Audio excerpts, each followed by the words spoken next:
이재명은 문재인이 아니다. 민주당 이재명 후보가 대구 경북 지역을 찾았는데요. 이 후보에겐 험지면서도 고향이기도 하죠. 그런데 그 자리에서 문재인 정부의 핵심 정책을 강하게 비판했습니다. 어떤 내용인지 직접 들어보시죠. 이재명은 문재인도 아니고 윤석열도 아닙니다. 이재명은 이재명입니다.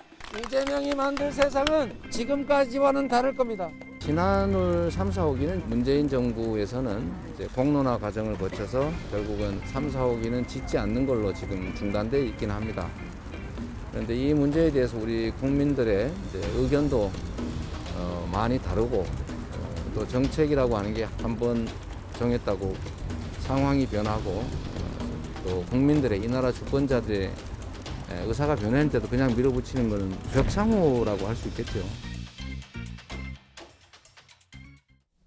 방금 들으신 것처럼 이재명 후보, 나는 문재인이 아니다 이렇게 말했습니다. 그러면서 문재인 정부의 정체성이라고도 할 수 있는 탈원전 정책을 두고 신한울 3, 4호기 이거 할 수 있다. 이거 계속 안 하면 벽창호다. 이렇게까지 말했는데요. 하종대 선임 기자 나오셨는데 문재인 정부와의 차별화 수위를 거의 최고조로 올렸다. 뭐 이렇게 볼 수 있을까요? 그래서 뭐 앞으로 더 봐야 되기 때문에 뭐 최고조다 이렇게 말하기는 좀 쉽지 않을까 하는데 어쨌든 문재인 대통령의 핵심 정책은 크게 네 가지로 정리가 됩니다. 하나는 탈원전, 하나는 부동산 정책, 하나는 북핵 정책. 그리고 이제 마지막에 소득주도 성장해가지고 최저임금을 많이 올리고 주 52시간제 이렇게 한 건데요. 그중에서 문재인 대통령이 스스로 처리한 게 있습니다. 최저임금하고 소득주도 성장 이 부분은 이제 스스로 처리한 거죠. 네. 그리고 북핵 부분은 여전히 문재인 대통령하고 그 다음에 이재명 후보가 같이 궤를 같이 하고 있어요. 그러나 그 중에 나머지 두 개 탈원전하고 부동산 이거를 이번에 강력하게 이제 비판을 하고 문재인이 나는 문재인이 아니다 이까지 얘기를 했거든요. 그렇다면은 적어도 두 개 절반 정도를 갖다가 이미 서로 다른 얘기를 한 건데 최고조는 아니더라도 이미 이재명 후보가 이제는 문재인 현 정부하고 완전히 선긋기를 하고 나섰다 이렇게 볼 수가 있을 것 같습니다. 네. 이재명 후보가 문재인 정부와 차별화에 나선 건 탈원전 정책만이 아닙니다. 코로나19 방역 대책, 부동산 정책을 두고도 쓴소리를 쏟아냈는데요. 함께 들어보시겠습니다.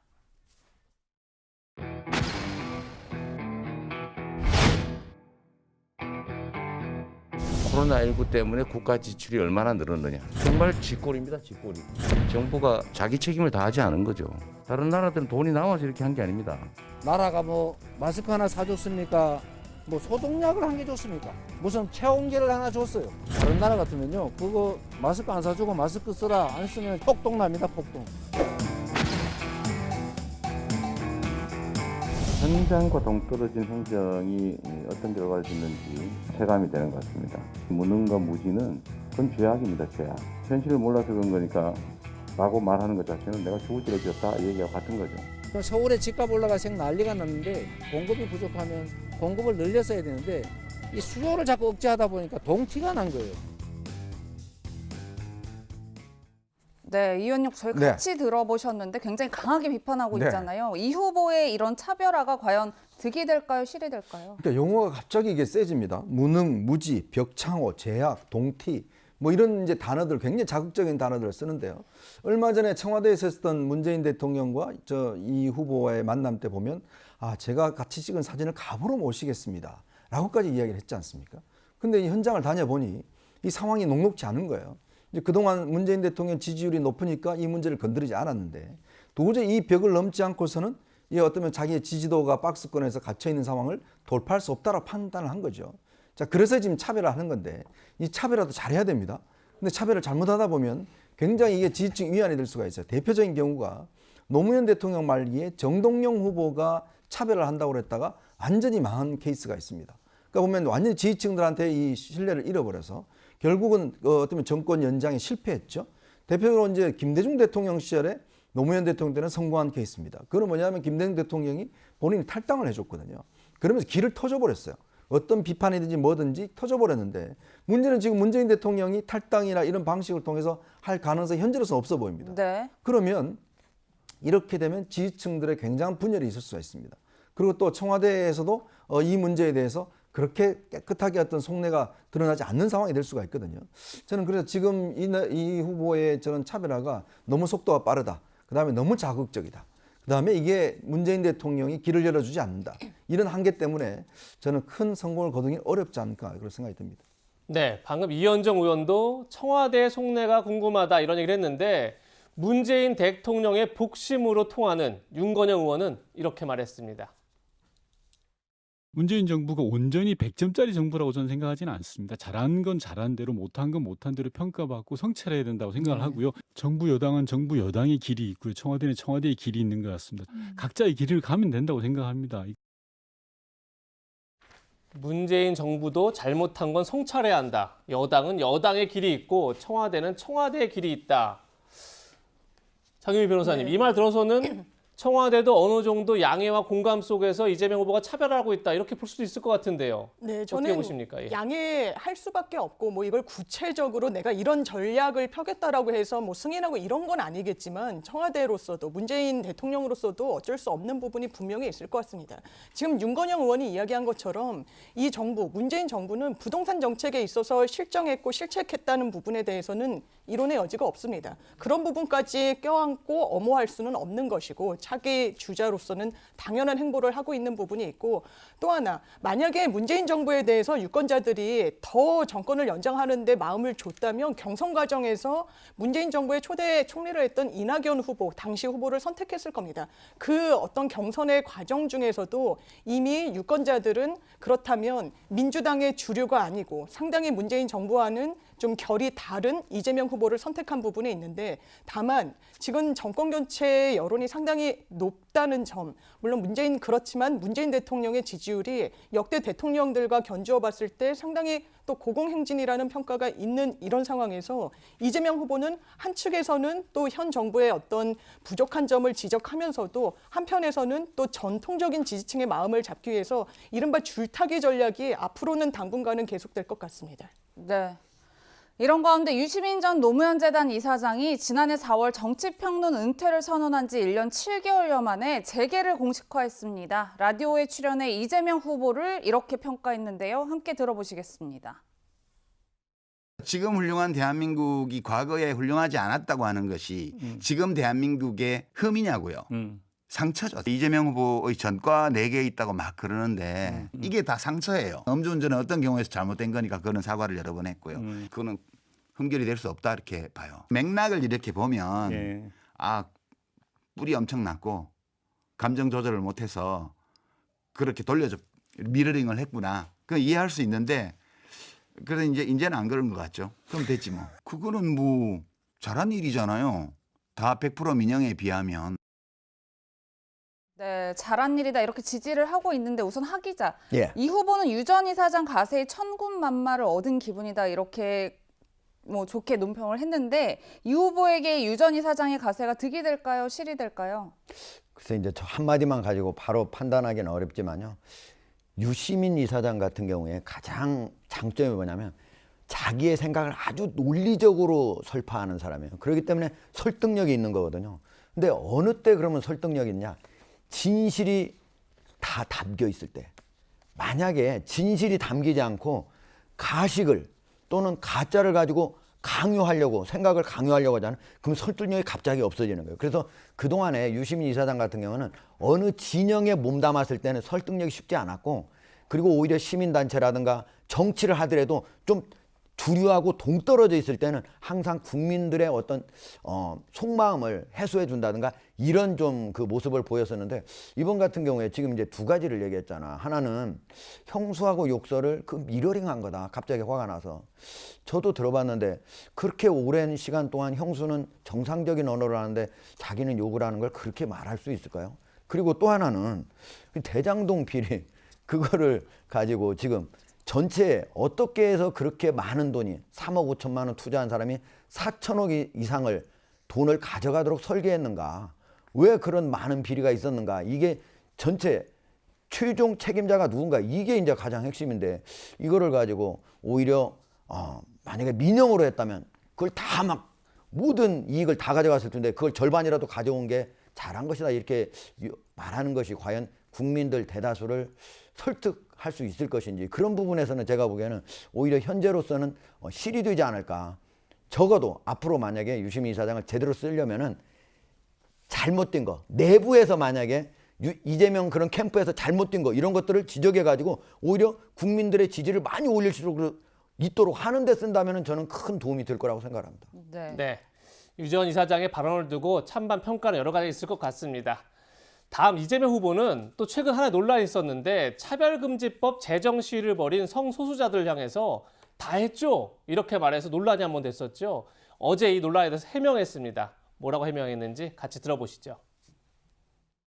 우리 모두를 차별하지 말아야 한다는 합리적 이유 없이 부당하게 차별하지 말아야 한다는 차별금지법 사회적 합의가 필요하신 것에 대해 사과해 주십시오. 저와 이 땅의 성소수자들과 비정규직 노동자들과 여성들에게 사과해 주십시오. 사과해 주십시오.